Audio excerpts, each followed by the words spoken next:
Good evening. ഈ video discuss ചെയ്യുന്നത് BBAയുടെ marketing മാനേജ്മെന്റിലെ important topics ആണ്. ഓരോ മൊഡ്യൂൾ വൈസ് ആണ് തരുന്നത്. 2 മാർക്സ് 5 മാർക്സ് എസ്സേ ആയിട്ട് വരാൻ സാധ്യതയുള്ള questions. So module 1 introduction to മാർക്കറ്റിംഗിൽ മാർക്കറ്റിംഗ് മിക്സ് എന്താണെന്ന് 2 മാർക്സിന് പഠിക്കുക. Social marketing, demarketing, modern concept of marketing, അതിന്റെ ഫീച്ചേഴ്സ് 5 മാർക്സിന് പഠിക്കാം. ദെൻ മാർക്കറ്റിംഗ് മാനേജ്മെന്റും അതിന്റെ functions of marketing management essay ആയിട്ട് ചോദിക്കാറുള്ളതായിരുന്നു. ദെൻ അടുത്തത് എവല്യൂഷൻ ഓഫ് മാർക്കറ്റിംഗ് 2 മാർക്സ് അല്ലെങ്കിൽ 5 മാർക്സ്.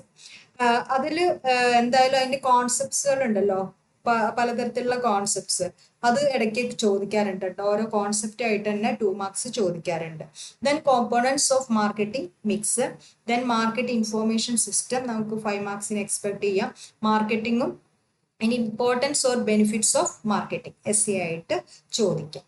ദെൻ മോഡ്യൂൾ 2 കൺസ്യൂമർ ബിഹേവിയറിൽ ബൈയിങ് മോഡ്യൂൾസ് എന്താണെന്ന് 2 marks, market segmentation 2 marks, target marketing പഠിക്കാം, dissonance reduction, buying behaviour, then competitive advantage 2 മാർക്സിന്, ഫാക്ടേഴ്സ് ഇൻഫ്ലുവൻസിങ് കൺസ്യൂമർ ബിഹേവിയർ നമുക്ക് 5 മാർക്സിന് എക്സ്പെക്ട് ചെയ്യാം. സ്റ്റെപ്സ് ഇൻ ബൈയിങ് പ്രോസസ്സ് 5 മാർക്സിന് expect ചെയ്യാം. ബേസിസ് ഓഫ് മാർക്കറ്റ് സെഗ്മെന്റേഷൻ 5 മാർക്സിന് എക്സ്പെക്ട് ചെയ്യാവുന്നതാണ്. Need and importance of market segmentation 5 മാർക്സിന് ചോദിക്കാം. പ്രൊഡക്റ്റ് പൊസിഷനിങ് ടൂൾസ്, എന്താണ് പ്രൊഡക്റ്റ് പൊസിഷനിങ് എന്നുള്ളത് 2 മാർക്സിന് പഠിക്കണം കേട്ടോ. എന്താണ് പ്രൊഡക്റ്റ് പൊസിഷനിങ് പഠിക്കുക, അതിന്റെ ടൂൾസുകൾ പഠിക്കാം. Okay. Module 3 product and price, അതിൽ ഡിഫറെന്റ് ടൈപ്സ് ഓഫ് ഗുഡ്സുകൾ ഉണ്ടല്ലോ, അത് ചോദിക്കാറുണ്ട്. പിന്നെ അപ്പൊ ഇൻഡസ്ട്രിയൽ ഗുഡ്സ് എന്താണെന്ന് പഠിക്കുക, കൺസ്യൂമർ ഗുഡ്സ് എന്താണെന്ന് പഠിക്കുക. അതേപോലെ ഡിഫറെന്റ് ടൈപ്സ് ഓഫ് കൺസ്യൂമർ ഗുഡ്സുകൾ ഉണ്ട്. അത് ഒരു 5 മാർക്സിന് ചോദിക്കാം, അല്ലെങ്കിൽ അതിലെ ഓരോ ടൈപ്പുകൾ എടുത്തിട്ട് അങ്ങനെയും ചോദിക്കാറുണ്ട് 2 മാർക്കിന്.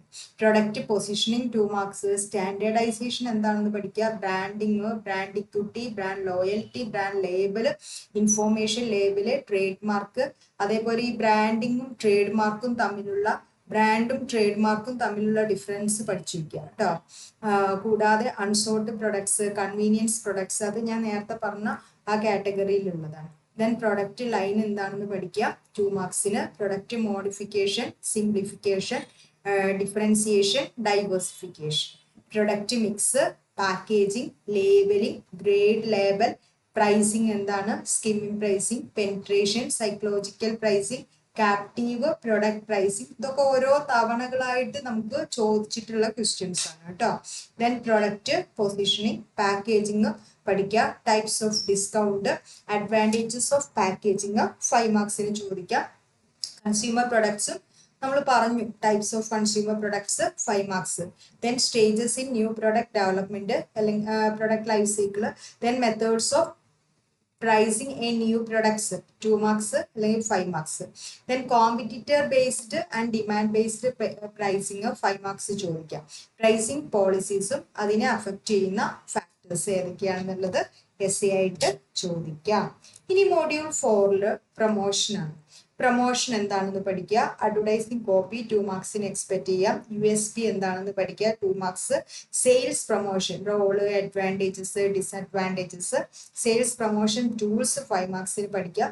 ഫീച്ചേഴ്സ് ഓഫ് അഡ്വർടൈസിംഗ് 5 മാർക്സിന് പഠിക്കുക. Steps or process in personal selling 5 മാർക്സിന് പഠിക്കാവുന്നതാണ്. Steps or process in personal selling. Then requisites of good advertisement copy, നല്ലൊരു അഡ്വർടൈസ്മെന്റ് കോപ്പിയുടെ റെക്വിസൈറ്റ്സ് എന്തൊക്കെയാണെന്നുള്ളത് 5 marks. Factors influencing promotion mix, promotion mix ഡിസിഷനെ ഇൻഫ്ലുവൻസ് ചെയ്യുന്ന factors നമുക്ക് 5 മാർക്സിന് ചോദിക്കാവുന്നതാണ്. ദെൻ അഡ്വാൻറ്റേജസ് അല്ലെങ്കിൽ disadvantages of advertising, various kinds of sales promotion 5 മാർക്സിന് പഠിക്കാം. ദെൻ ഇത്രയാണ് നമ്മുടെ മൊഡ്യൂൾ 4 ഉള്ളത്. മൊഡ്യൂൾ 4 അത്യാവശ്യം കൂടുതൽ ക്വസ്റ്റ്യൻസ് ചോദിക്കുന്നതാണ്. ഈ മൊഡ്യൂൾ 4ഉം അതേപോലെ മൊഡ്യൂൾ 2 രണ്ടും കാര്യമായിട്ട് എന്ത് ചെയ്യാറുണ്ട്, ക്വസ്റ്റ്യൻസ് ചോദിക്കുന്ന മൊഡ്യൂൾ 3 and 4 കാര്യമായിട്ട് ക്വസ്റ്റ്യൻസ് ചോദിക്കുന്ന ചാപ്റ്റേഴ്സ് ആണ്. Module 5 distribution, supply chain management, departmental stores, chain stores, internet banking, public relation എന്താണ്, ഈ റീറ്റെയിലിംഗ്, ട്രഡീഷണലും ഓൺലൈൻ മാർക്കറ്റിംഗ് തമ്മിലുള്ള difference, factors influencing choice of distribution 5 marks ചോദിക്കാം. Characteristics of good salesman 5 marks ചോദിക്കാം. പിന്നെ അതേപോലെ ഈ ഓർഗനൈസ്ഡ് റീറ്റെയിൽ സെക്ടറും അൺഓർഗനൈസ്ഡ് റീറ്റെയിൽ സെക്ടറും തമ്മിലുള്ള ഡിഫറൻസ് ചോദിക്കാം 5 മാർക്സ്. റീറ്റെയിലേഴ്സ്, അവരുടെ functions, types, services of retailers, അതേപോലെ ഹോൾസെയിലേഴ്സ്, അവരുടെ functions, then services of wholesalers, ഈ മാർക്കറ്റിങ്ങും അതിൻ്റെ അഡ്വാൻറ്റേജസ്, ലിമിറ്റേഷൻസ്.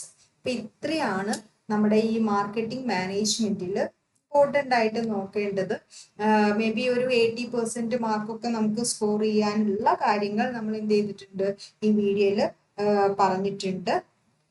ഇപ്പോ ഏറെക്കുറെ ഒരു രീതി എന്ന് പറഞ്ഞിട്ടുണ്ടെങ്കിൽ എല്ലാ ഭാഗത്തുനിന്നും ക്വസ്റ്റ്യൻ ഒരു ഭാഗത്തുനിന്ന് കോൺസെൻട്രേറ്റ് ചെയ്ത് ചോദിക്കുന്നതിന് അപേക്ഷിച്ചിട്ട് എല്ലാ ഭാഗത്തുനിന്നും എന്ത് ചെയ്യാറുണ്ട്, ക്വസ്റ്റ്യൻസ് വരാറുണ്ട്.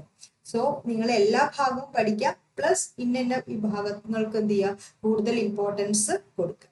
സോ എല്ലാവർക്കും എല്ലാ വിഷസും നേരുന്നു. നന്നായിട്ട് എക്സാം എഴുതാൻ കഴിയട്ടെ. Thank you.